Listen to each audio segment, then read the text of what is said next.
अस्सलामुअलैकुम। मोहम्मद अजहर सिद्दीक अपने programme math views के साथ हाजिर खिदमत है। बहुत तेजी से चीजें आगे जा रही हैं। गवर्नर पंजाब को खत लिख दिया गया था कि फौरी तौर पर पंजाब का इलेक्शन, इसी तरह खैबर पख्तूनख्वा को कहा गया कि खैबर पख्तूनख्वा के इलेक्शंस का ऐलान फौरी तौर पर किया जाए।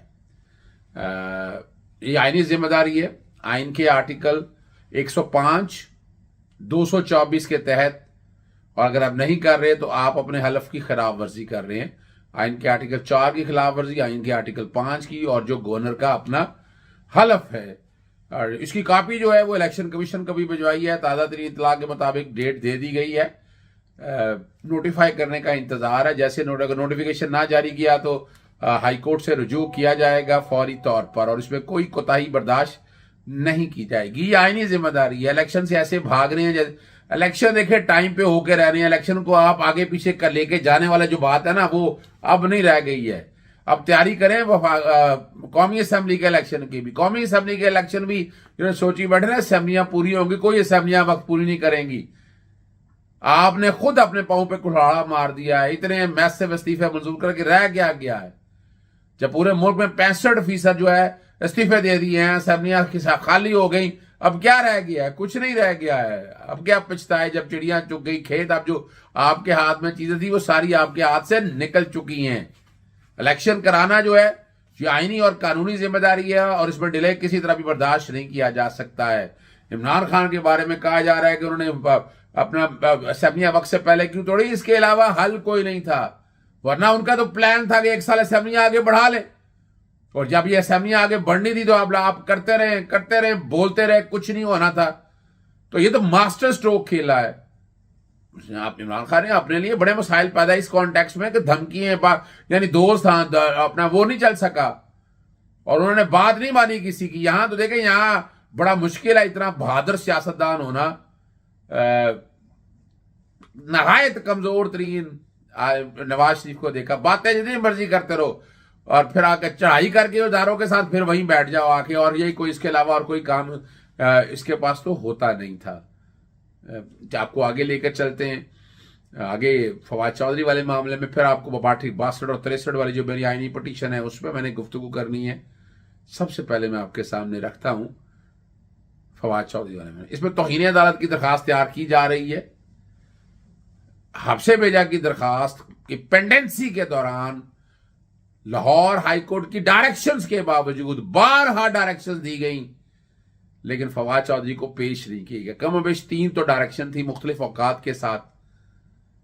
पूरा रिकॉर्ड इकट्ठा कर लिया गया है केस में। यानी जो कहा जा रहा था कि बंदे को अपना 2 बंदे गए हैं, 3 गए हैं, या तो दर्जनों 20 बंदे थे जो फवाद चौधरी को उठाने के लिए ले गए और फिर शिफ्ट किया, फिर अस्पताल लेकर गए, अस्पताल तक गई। बाकायदा इसके अंदर बयाने अल्फी लगाए जा रहे हैं कि जिन्होंने मुतलका पुलिस को इतला दी कि लाहौर हाईकोर्ट का ये हुक्म है, तो तौहीन अदालत अब आगे हाईकोर्ट तौहीन अदालत की कार्रवाई करती है इनके आर्टिकल 204 के तहत या नहीं, ये एक अलहदा इशू है। लेकिन इसमें बड़ा सीरियसली इस मैटर को लेकर जाया जाएगा और ये आइंदा से बातें तय की जाएंगी। और दूसरा भी हम कोशिश कर रहे हैं कि मुंह पे नकाब आप रखे दहशतगर्दों के, लेकिन मौजूद आदमी आर्टिकल 14 कहां गया? ये कहां से आपके पास आ गया कि जनाब आप इसको सेपरेट चैलेंज किया जा रहा है? और हथकड़ी, एक शरीफ आदमी को हथकड़ी क्यों लगानी है जी? किस कानून और आइन में गुजाइश है? यानी आर्टिकल 14 की इंटरप्रिटेशन होनी है। आप लगाएं, चोर उचक्को सबको लगाएं, जो हार्डन क्रिमिनल लगाएं, हमें कोई एतराज नहीं है, लेकिन एक शरीफ आदमी के साथ इस तरह तो हो नहीं सकता है ना। तो फवाद चौधरी वाले मामले में जहां जो रिमांड दिया है वो चैलेंज हो रहा है, इस तरह तौहीन अदालत की दरखास्त जो है वो अपना जो पंजाब पुलिस है और इस्लामाबाद पुलिस, इन सब के खिलाफ हो रही है। और वहां यही हमारा मेन फोकस यही है कि FIR के कंटेंट से देखें, FIR ये बनती नहीं है, गलत और झूठी FIR। 124A का इख्तियार नहीं है, हुकूमत ने करनी है। मैंने ट्वीट भी किया इस बारे में, मेरा ट्वीट बैकग्राउंड पे चल रहा होगा, जिसमें मैंने कहा इलेक्शन कमीशन तो हुकूमत ही नहीं है।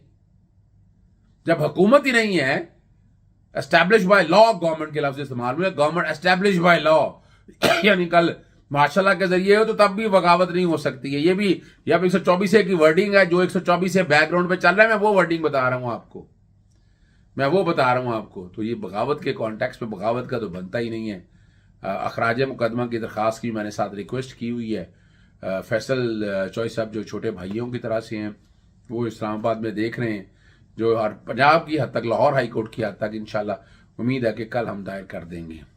तीसरा, डॉक्टर यास्मीन राशिद की तरफ से जो JIT के खिलाफ दरख्वास्त है वो दायर कर दी गई है।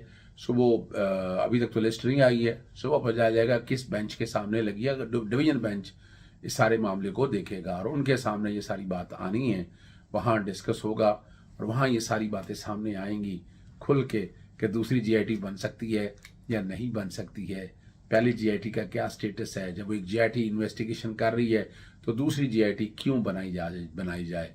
और बदनीति का एलिमेंट सामने है, यानी वो लोग बना रहे हैं कि जिनका बराह रास्त इस सारे मामले में ताल्लुक है। तीसरा जो इशू है वो बड़ा अहम इशू है, वो आपके लिए आर्टिकल 62 और 63 पे। आपको याद है मैंने एक पिटीशन दायर की हुई है 62 और 63 पर अमल दरामद के लिए। मैं समझता हूँ डेटाबेस बन जाए 1172 जो इस वक्त पार्लियामेंटेरियन है, उसके अलावा 20, 22,000, 25,000, 30,000 लोग जो इलेक्शन के प्रोसेस में आते हैं, चाहे लोकल गवर्नमेंट का हो या दूसरा हो, तो इन सब का डेटाबेस हो। मैं अरजल सिद्दीक का डेटाबेस देख रहा हूँ, क्या मैं दोहरी शहरियत तो नहीं रखता, क्या मेरे खिलाफ कोई मुकदमा तो नहीं है, क्या मैं वायलेटर तो नहीं हूँ, क्या मैं किस सरकारी महकमे से निकाला गया तो नहीं हूँ, क्या मैं कोई नैब से सजा याफ्ता तो नहीं, क्या मुझे तौहीन अदालत में सजा तो नहीं। ये डेटाबेस है ही नहीं है। ये डेटाबेस लगा बनाने की मैं कोशिश कर रहा हूँ। इलेक्शन कमीशन ने इनकार कर दिया था कि वो इतलात और इन्फॉर्मेशन नहीं दे सकते हैं, तो इसलिए लाहौर हाई कोर्ट में ये दरखास्त दायर की गई हुई है। लाहौर हाई कोर्ट के सामने ये सारी चीज़ें मैंने रखी हैं। इलेक्शन कमीशन ने अपना जवाब दाखिल कर दिया है, जवाब बैकग्राउंड पे चल रहा है, कुछ नहीं कहने को था। उन्होंने कहा ये आर्टिकल 19 से हमें कोई इन्फॉर्मेशन नहीं दे सकते, आपका कोई हक नहीं हमसे इन्फॉर्मेशन लेने का, हमारी मर्जी है जो करें, हमारा जो दिल जाए करें, आप कौन होते हैं हमसे पूछने वाले। तो इस पर भी अदालत की मुआवनत करेंगे इंशाअल्लाह। जवाब इसका दाखिल किया जाएगा, उसमें सारी चीज़ें डिस्कस होंगी और एक एक चीज़ सारा कुछ सामने रख कर लाया जाएगा ताकि इन चीज़ों को हम आगे लेकर चलें। अब जो आगे चलने वाली बात है, मैंने ये बात कर ली है, डिफेंस स्कूल में साथी तलबा के साथ तशद्दुद बनने वाली तालबात की वीडियो ब्लॉक करने की दरख्वास्त पर बच्चियों से मुतल्लिक मीडिया को कवरेज से रोक दिया है। निजी जितने TV चैनल हैं उन सब को नोटिस जारी करते जवाब तलब कर लिया है। ब्यूरो चीफ को भी नोटिस जारी किए। मुतासरा तालबा की दरख्वास्त पर फाकी को पैमना को भी नोटिस जारी करते हुए जवाब तलब किया है कि दरख्वास्तदार का चेहरा बिल्कुल वाजे है और ये वीडियो वाक़े का मस्ख शुदा हिस्सा है। लड़ाई का वाक़या तालीमी मुखालफत में अब ये दूसरी लड़कियां खड़ी हो गई हैं ना जी। मीडिया ने लड़कियों के चेहरे छुपाए बगैर नशर किए। काम से लड़कियों की शिनाख्त न छुपाना उनकी ज़ाती ज़िंदगी के लिए ख़तरनाक हो सकता है और तज़हीक हुई है। छुपाए जाने का कानून मौजूद है, ये बात ठीक है, ये तो मैं इत्तफाक करता हूँ इस बात से जी। तमाम TV चैनल्स को हदायत दिया जाए कि डिलीट किया जाए ये सारी चीज़ों को। अगला मामला जो है लाहौर वज़ीर आला पंजाब के प्रिंसिपल सेक्रेटरी मोहम्मद खान भट्टी अच्छे आदमी हैं, वेरी फाइन मैन और जीदार आदमी है, मुझे इसलिए पसंद है। वो गैर मौसर देकर निपटा दी, चूँकि वहाँ से उनकी ट्रांसफ़र हो गई हुई है। जैसे मुजम्मिल अख्तर शबीर के पास शहरी की दरख्वास्त थी और रिमार्क्स देते हुए कहा कि असम्बली तहलील हो चुकी हुई है और ओहदे के तकाजे पूरा नहीं, अब चूँकि वहाँ है नहीं, अब ख़त्म हो चुके हैं, अब तो बात रह ही कोई नहीं गई है।